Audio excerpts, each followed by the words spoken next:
Hello, my name is Lana Plummer and today I'll be giving a presentation on the human digestive system, explaining the process of digestion, histology of the stomach, focusing on the duodenum, ileum and liver, then moving on to the 7 requirements of a balanced diet, what this consists of, dietary imbalances and health issues related to this. The digestive system is a process consisting of the alimentary or GI gastrointestinal tract. It is a continuous tube running from the mouth to the anus around 8 to 10 metres long, breaking down foods into water-soluble molecules that can be absorbed, releasing nutrients. There are 2 types of digestion. Mechanical, which is the physical breakdown of food into smaller pieces to be digested. The second digestion is chemical, the enzymatic breakdown of food into smaller molecules that can be absorbed. Digestion first begins in the mouth, including the tongue and the teeth. The mouth begins mechanical digestion through the process of mastication or chewing. Also, chemical digestion because 3 pairs of saliva glands mix with food to create a bolus, allowing it to pass down into the pharynx. The pharynx controls swallowing. The walls begin to retract, swallowing then becomes involuntary, pushing solids down through the esophagus and over the epiglottis, a flap that keeps food from entering the windpipe and lungs. The esophagus pushes solids down through the process of peristalsis, wave-like muscular contractions in the smooth wall of the gut. Peristalsis is part of mechanical digestion. The liver is an accessory organ. Food does not pass directly into the liver. The liver produces bile, a yellow-green digestive fluid that consists of water, salts, pigment, bilirubin and cholesterol. Bile helps the body separate the nutrients it needs from toxins and waste. Bile is stored and concentrated in the gallbladder. When needed, the gallbladder contracts or squeezes, sending bile into the digestive tract. Next is the stomach. The stomach is an organ about the size of a fist that breaks down food by mixing acidic liquid or gastric fluids. It then churns and becomes chyme. This process kills off unwanted bacteria. The chyme mixes with enzymes to break down food into protein and amino acids. To digest protein and fats, this chemical is digestion. The stomach also uses mechanical digestion by the physical contraction of the smooth muscular wall. I will talk more about this shortly. Moving on to the pancreas. The pancreas is a glandular organ located in the abdominal cavity behind the stomach. The enzymes break down sugars, fats, and starches. The pancreas also aids the digestive system by creating hormones. These hormones help to regulate blood sugar levels, appetite, stimulate the stomach acids, and send the signal to the stomach for when to empty. The small intestine. It is the longest of the GI tract, around 6 to 7 metres long. Although there is no disconnection, the small intestine is described in 3 parts: the duodenum, jejunum, and ileum.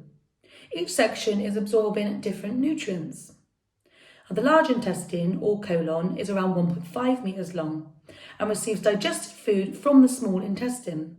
It is also split into 3 segments: the ascending colon, the transverse colon and the descending colon.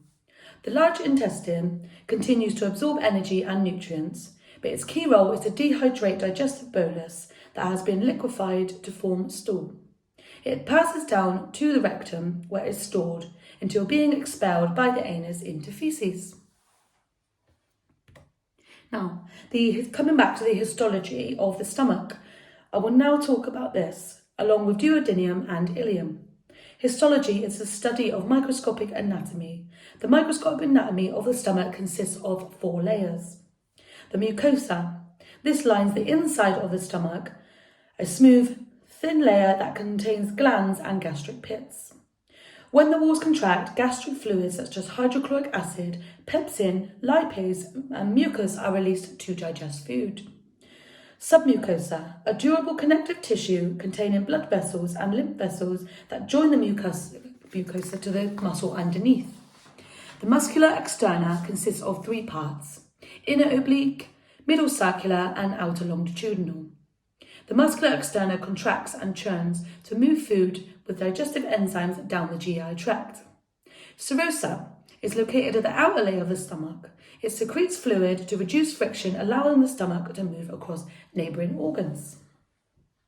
1. The duodenum. The duodenum is a C shape that surrounds the pancreas. It is the first segment of the small intestine. It connects the liver through the epiglottidural ligament. Duodenum receives partially digested foods from the stomach, neutralizes pH level in chyme, and continues digestion with bile from the liver. Digestive enzymes from the pancreas, intestinal juices secreted by the duodenum walls, mix with bile to break down fats while absorbing nutrients. Circular folds, plicae circulares, wrap around the duodenum to increase surface area. Duodenum, much like the stomach, consists of 3 layers. The mucosa, a mucous membrane that lines the small intestines with villi and microvilli. Protrusions or finger-like projections that allow a wider surface area for better absorption. The submucosa, a connective tissue rich in vessels and nerves. It travels the length of the duodenum, forming plicae circular rings around the intestines. It contains Berners glands that secrete mucus to aid movement and neutralize acid in chyme. Muscularis mucosa, a thin layer of smooth muscle and outer longitudinal muscle fibers. They pass into the core of the villi and provide movement to the mucosa. Pathogens or disease-causing germs are less likely to multiply in the duodenum because friendly bacteria from the small intestine competes for food. The duodenum assists with immune system support by providing a barrier to harmful microbes from entering the body. Now on to the ileum. Ileum is the last part of the small intestine. It is attached to the large intestine. Ileum concludes digestion, absorbs vitamins, fats, bile, salts, and singular sugars. Special immune cells line the ileum to protect against harmful bacteria. The ileum also has 4 parts: mucosa, submucosa, muscularis, and serosa. A characteristic feature of the ileum is the Peyer's patches. These clusters of lymphatic tissue reaching up to a few centimetres long. Peyer's patches fight against antigens which may be harmful to the body. Now looking closely at the liver. The liver is the heaviest and second largest organ in the human body. The liver's main functions are to store, manufacture and produce. The liver filters blood received from 2 areas: via the heart, via the hepatic artery, but most from the intestine via the portal vein. The lobules, small divisions of liver tissue, work to store nutrients and oxygen within the blood. Blood from the intestine contains fats, vitamins, carbohydrates. The liver breaks these down to be used as energy. Any nutrients not required become stored in the hepatocytes to be used when needed, such as glucose that can be used to build new carbohydrates. Toxins entering the liver are transformed into non-harmful products or expelled through the kidneys and intestines to be excreted. The liver produces bile, cholesterol, vitamin D, blood plasma proteins, and transports fatty acids. It also forms blood clots. The liver is working continuously 24 hours a day to keep the body healthy. I will now discuss the concept of a balanced diet. A balanced diet is achieved when adequate amount of necessary nutrients, vitamins, and minerals are consumed to aid bodily functions, growth, and lower risk of disease. 7 requirements of a balanced diet include carbohydrates, proteins, fats, fibre, vitamins, minerals, and water. Each play a vital role in supporting health. Carbohydrates. Carbohydrates provide a large, consistent source of energy. Carbohydrates are formed of different saccharides. These include simple carbohydrates such as monosaccharides and disaccharides. Oligosaccharides and polysaccharides form complex carbs by combining simple sugars. When the body endures prolonged exercise or calorie deficit, the process of glucogenesis occurs. This is the formation of glucose from non-carbohydrate sources. This occurs mostly in the liver, kidneys. Carbohydrates contain sugar, starch, and fibre.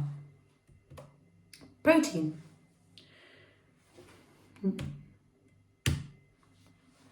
Protein is essential for healing tissue, building muscle, and forming every cell in the body. Protein supports the immune system by helping to form immunoglobulins or antibodies to fight infection. It also acts as a last resort energy source. Fats. Fats are categorized into 4 groups: monosaturated fats and polysaturated fats that are primarily found in oils, saturated fats that are found in animal sources, and trans fats in processed foods such as baked goods. Fats store energy that is broken down when required through the chemical process of metabolism. Other uses of fats include temperature regulation, vitamin absorption, glucose production, low-intense energy exercise, nerve function, and omega-3 anti-inflammation. Fibre, also known as non-starch polysaccharides. It occurs naturally in the walls of plants such as fruits, vegetables, and seeds. Fibre assists the intestine, regulates stools, and absorbs water. There are 2 types of fibre: soluble fibre that dissolves in water to a gel-like consistency that lowers cholesterol and softens stools. Then insoluble fibre, non-dissolving fibre that assists the movement of waste material through the digestive system and increases the bulk of stools for excretion. Vitamins. They are organic compounds that help the body grow and function. There are 14 essential vitamins that are broken down into 2 categories. The first, fat-soluble vitamins, such as A, D, E, and K, that can be stored for 6 months. The second, water-soluble vitamins, such as B vitamins, riboflavin, thiamine, and vitamin C. Water-soluble vitamins circulate through the blood. The body does not store water, so these must be replenished regularly. Vitamins support a wide range of areas such as eyesight, the immune system, skin, bones, teeth, brain, tissue development, function, hormone production, the heart, and functioning cells of the nervous system. Minerals are inorganic compounds found in natural substances such as water, rocks, and soil. There are 2 categories. The first, macrominerals. These are required in 100 milligrams or more per day. They include calcium, phosphorus, magnesium, sulfur, sodium, chloride, and potassium. Then trace elements or microminerals that are required less, around 15 milligrams per day. They include chromium, copper, iodine, iron, and more. Minerals also help to maintain acid levels, balance pH, and neutralize and released energy from food. Water. Water is essential for healthy bodily functions. The human body is made up of around 60% water, but it cannot be stored, so must be replenished daily. All body parts require water to function. If digestive fibre has no water to absorb, this can lead to constipation. Humans can only survive 3 days without water, as opposed to food, which is estimated at around 43 to 70 days. Now moving on to dietary imbalances. Dietary imbalances have a detrimental effect on health. This can be consuming too many or too little calories, particular food groups, nutrients, or liquids. Malnutrition is a serious condition that is diagnosed in 2 types. Acute malnutrition, a person who is immediately at risk of complications, illness, or death. The other is chronic malnutrition that occurs over time. Prolonged episodes of not receiving enough nutrition that leads to stunting or not developing fully. Complications caused by malnutrition include anemia, muscle wastage, slow growth or short stature, weak hair, nails and bones, type 2 diabetes, poor wound healing, cancers, and even in some cases, death. Symptoms can include rapid weight loss or gain, paleness of the skin, bone and hair frailty, fatigue, irritability, cold intolerance, and mental health issues. The Malnutrition Task Force reported online. In the UK, estimates suggest 1.3 million people over 65 suffer from malnutrition. The top 5 common deficiencies in adults include calcium, caused by a lack of dairy, fish, dark leafy greens. Calcium deficiency causes weakness to the bone mass that can lead to osteoporosis, a skeletal disease. Vitamin D, found in skin exposure to sunlight, egg yolks, liver, fatty fish and mushroom. Vitamin D works with calcium to support bones. Deficiency affects the immune system and function. Vitamin B12, found in animal products, algae and some fortified products. B12 assists with cell formation, neurofunction and DNA synthesis. Lack of B12 can cause numbness or tingling in the hands and feet, mobility loss, memory loss or disorientation. Folic acid found in beans, leafy greens, meats, nuts and fortified grains. Folic acid supports the red blood cell synthesis and cognitive function. Deficiency causes weakness, megaloblastic anemia and lack of concentration. Iron, found in grains, beans, leafy greens, eggs and dairy. Iron deficiency affects around 25% of the population. The primary effect is anemia, a blood disorder that affects red blood cells' capability to carry oxygen. This causes weakness, fatigue, impaired brain function, and a weakened immune system. Keeping a healthy, balanced diet can dramatically reduce the risk of malnutrition, deficiencies, and related diseases or disorders. According to the NHS Well Guide, a healthy, balanced diet requires a wide range of food at the right proportions to achieve and maintain a healthy body weight. The NHS uses a system called the Body Mass Index Scale, or BMI, using your height to calculate the ideal weight. However, this does not work for all body type as it cannot take into account muscle weight. It is advised to measure around the waist to calculate body fat. Adult males are recommended 2,500 calories per day and females 2,000. But life risk factors and environmental conditions can also play a role in developing chronic diseases, deficiencies and poor health. 3 lifestyle factors that can improve or worsen health include physical exercise, 30 minutes of exercise per day. This can be intense or small things such as light walks, washing windows and generally keeping moving. This can improve and protect heart health, strengthen the immune system and help to maintain a healthy body weight. Smoking or using tobacco products. Smoking damages your heart, blood circulation and increases the risk of developing conditions such as heart disease, heart attacks, strokes, COPD and cancer. Smoking causes around 70% of all lung cancer cases. Alcohol. The NHS recommends do not drink over 14 units per week. Binge drinking can lead to serious health conditions such as heart disease, strokes, liver disease, cancer, damage to the brain that can lead to Korsakoff syndrome, alcohol-related dementia. Now coming back to the NHS, the Eat Well Guide recommends at least 5 portions of fruits and vegetables per day. Basic meals on high starchy foods such as potatoes, rice and pasta. Consume pulse, fish, eggs, meat and for protein sources. Maintain a source of calcium through low-fat dairy products such as milks, yogurts, soy, cheese. Eat unsaturated fats such as oils and spreads in small amounts.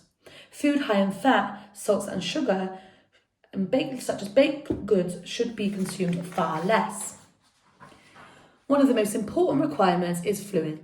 At least 6 to 8 glasses per day, ideally water, but can include coffee, tea, low sugar juices or squash. This guide does not have to be achieved with every meal, but is recommended as a daily or weekly goal. In summary, the digestive system is constantly working hard to absorb and digest nutrients.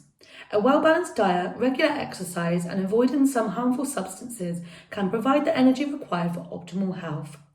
Ensuring all food groups are consumed to avoid deficiencies, help the body grow, repair, be strong, and support the immune system to avoid illness, deficiencies, or any chronic symptoms in the future. Thank you very much for watching.